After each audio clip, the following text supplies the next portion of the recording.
Marvin, tatakot ka ba? Nakakaba. Sa focus ka lang pala. Kung ano yung ginagawa natin, tuloy-tuloy lang. Hi! Hello po. Anong name ng group ninyo? Aerialist Brothers po. Good luck, Aerialist Brothers. Oh my God. Super.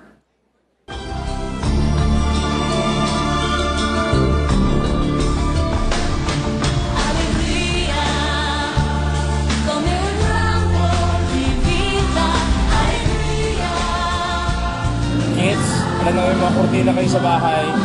Huwag nyo na susubukan.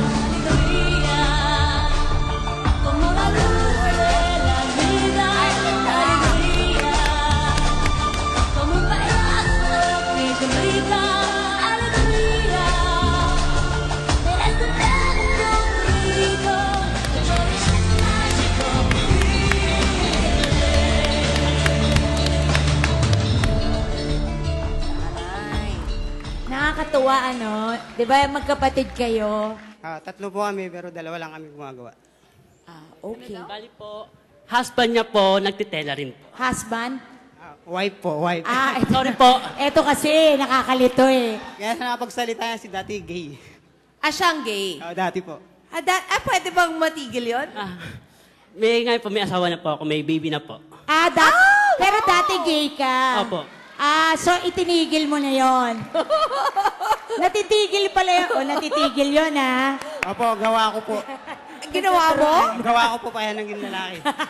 Pinilit mo siya magpakalalaki. Opo, sa pagiging aerial sa gymnastics. Tapos ang Ang gymnastics, nagiging pagpakamacho. Eto na. Pinapalaki ko yung katawan niyo Ang para... asawa mo, alam na ba din ka dati? Alam na po niya, bago po ako manligaw sa kanya, tinanggap niya po yung pagkatao ko po. Kasi sinabi po sa kanya, kung ano nga sa puso ko, ganitong buhay namin, sa ganito yung katayuan ko, tatanggapin mo ako, tatanggapin kita. Mabuhay ang pagbabago! Mabuhay! Actually po, ganyan din po ako before. Bakla ka rin? Opo. Yes! Magbago na kayo! I've seen a lot of Cirque du Soleil doing the same thing. Pwede ba, world class naman ang ipakita nyo? I mean, what you did was very simple, no? I'm sure you could do something more complicated and death-defying act, di ba? Opo, meron po. I'll say yes to you now.